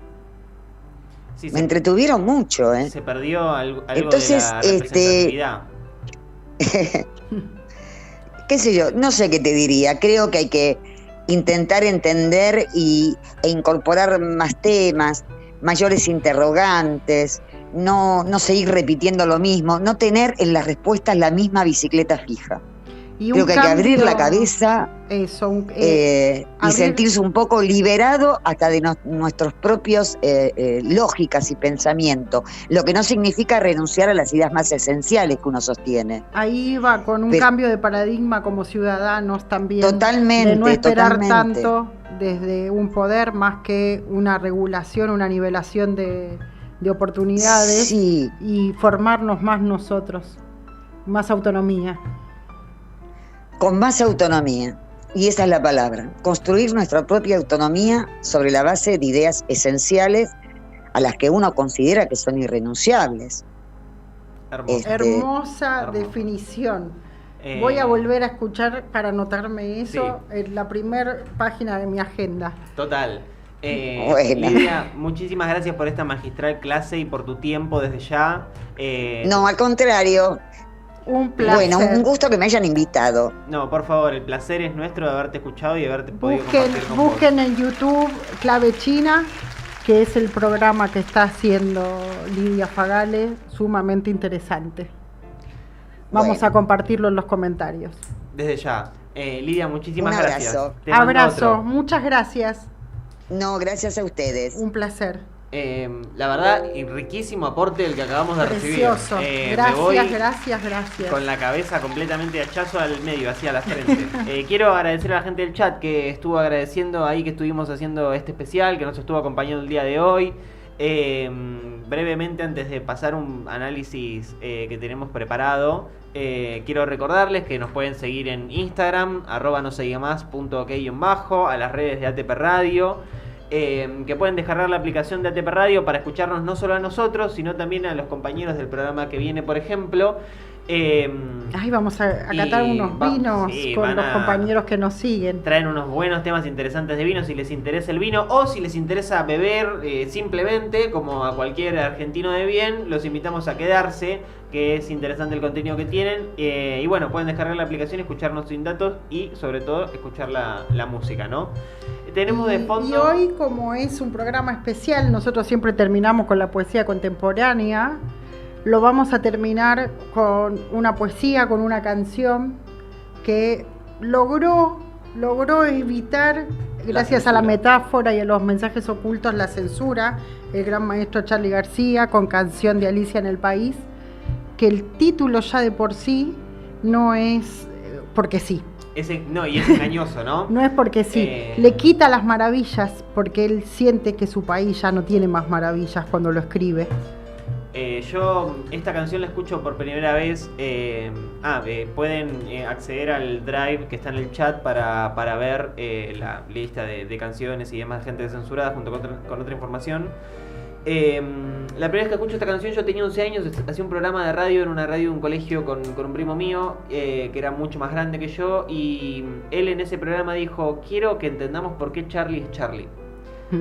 Y se puso a hablar sobre la letra de esta canción, que a mí me voló la cabeza, y ahí entendí lo que es realmente el ejercicio de la metáfora, ¿no? No solamente como para evitar la censura, sino como invitación a la interpretación y al pensamiento. Sabiendo que íbamos a analizar este tema hoy, tuve que volver a buscar referencias históricas, porque hasta eso te invita, para poder entender en profundidad de qué es lo que habla él en la canción, ¿no? Sí, igual sabés que esta canción no fue hecha en el 76. Esto que venimos hablando, que se viene construyendo una década antes, él la hace en el 73. Lo invitan a hacer la banda sonora de una película que se iba a llamar Alicia en el País de las Maravillas, que iba a ser como una denuncia y una muestra de la sociedad argentina y del pueblo argentino, finalmente por las diferentes dictaduras que tuvimos previas al golpe tan terrorífico. Tiene que ser, la película existe, el director se llama Pla, su apellido, terminó siendo una sátira del cuento y no lo que querían mostrar, pero quedó ahí guardada, y con otro lenguaje que luego lo cambia más adelante, quedó guardada para cuando se junta con Serú Girán y generar la canción que hoy conocemos. Eso habla también de la genialidad de él, ¿no? ¿Tenés la letra ahí a mano para ir repasando? Tengo la letra, vamos de a poco. ¿Quién sabe, Alicia, este país no estuvo hecho porque sí? Te vas a ir, vas a salir, pero te quedas. ¿Dónde más vas a ir? Y es que aquí, ¿sabes? El trabalengua traba lenguas, el asesino te asesina, y es mucho para ti. Ahí ya habla de... A mí me gusta, como dice lo del trabalenguas, el asesino te asesina, como diciendo, esto no es el cuento propuesto. Acá la realidad realmente es jodida. No, es literal, es lo Sí. que está sucediendo. Pero aparte, la canción empieza con un ánimo de Charlie que es diferente a cómo termina. Empieza en su depresión del exilio. Sabemos que esto, como nuestra entrevista fue tan rica, hubo cosas que no pudimos compartir, pero hubo muchos artistas que han tenido que exiliarse, que han sido censurados. Charlie se encuentra en Brasil, totalmente, de hecho la tapa del disco de Serú son ellos con galera, son patriotas deprimidos, y ese es el espíritu de estas primeras estrofas. ¿Y a dónde más vas a ir? Por más que te vayas a donde te vayas, no podés escapar de tus raíces y de tu lugar. Además, haciendo referencia a que en los países limítrofes también sucedían dictaduras. Entonces, ¿qué te vas a ir? ¿Uruguay, que también están los milicos? ¿A Chile, que también están los milicos? Y capaz que están peor que nosotros. Digamos. Esa foto que estamos viendo la impunidad de un represor cuando se le acerca un reportero gráfico. Como sacamos el arma sin ningún tipo de problema, reparo. ¿Seguimos con la otra estrofa? Seguimos con la estrofa. Se acabó ese juego que te hacía feliz. Acá se refiere a lo que la generación de esa época, se usa la palabra juego, anteriormente era sueño, porque era el sueño que tenía esa generación, ya sea o para una sociedad socialista o la democracia en sí. Claro. Fue una generación que luchaba por la democracia y por la igualdad de condiciones, sobre todo en las clases más bajas.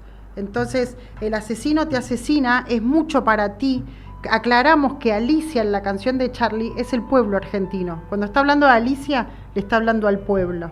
Se acabó ese juego que te hacía feliz. La foto que estamos viendo es la CONADEP yendo a los centros de detención para que vean que no fue mentira, que esto sucedió, y reconociendo los centros y la gente, lo que ha pasado en esos lugares. No cuentes y yendo a los centros de detención, no cuentes lo que viste en los jardines. El sueño acabó. Volvemos. El sueño es ese juego que te hacía feliz. Ya no hay morsas ni tortugas. No cuentes lo que has visto es hablar y te hacen cagar, como sabemos. Nadie podía contar nada. Lo de la morsa es por Onganía. Por Onganía y por Ilia, dos presidentes tibios que se le atribuye. La morsa es Onganía, la tortuga es Ilia. La morsa es Ilia y la tortuga es Onganía. Ahí va. un río de cabezas aplastadas por el mismo pie, juegan cricket bajo la luna. O sea, el pie son los dictadores y el juegan cricket, acá hace una analogía con el cuento, que juegan como diciendo no les importa nada, ellos tienen una vida jugando cricket bajo la luna. Estamos en la tierra de nadie, pero es mía. Esto es mi país, de eso estoy hablando. La tierra de nadie es porque al haberse hecho dueños, la Junta... No había dónde recurrir. Claro, y no es más allá del pueblo argentino. Se creyeron dueños del lugar. Yo creo que la voz que dice pero es mía habla o de los dictadores o de estas empresas que decíamos de la parte cívica del golpe. Eso es una interpretación mía. No, mía. Él habla de, para lo que se entiende, Sí. nunca fue Charlie el que dijo, quise decir esto. Cuando habla de si la tierra es de nadie, o al final cuando habla de que ya llegaremos, de que es del pueblo, es cómo nos quitaron nuestra propia tierra, porque tener que irte de tu tierra es que te la quitaron. A eso se refiere con que no es de nadie. El desarraigo más grande de todos. Los inocentes son los culpables. Esta búsqueda de salir a matar gente porque diciendo que eran los culpables. Lo que veíamos antes de los obreros o los estudiantes o los religiosos desaparecidos que nada tenían que ver con la guerra. Dice su señoría el rey de espadas, que se refiere justamente al gobierno de facto. Ahí estamos viendo las primeras manifestaciones de las madres de Plaza de Mayo. No cuentes qué hay detrás de aquel espejo. No tendrás poder, ni abogados, ni testigos. Enciende los candiles que los brujos, la AAA, piensan envolver. A nublarnos el camino. Está contando lo que sucedía. No había justicia. No podía haber testigos. Nadie podía decir nada de lo que acababa de ver. Porque fue terrorismo de Estado. Fue infiltrar el miedo. Hasta el que no le hago nada, se lo hago nada más que por miedo. Total.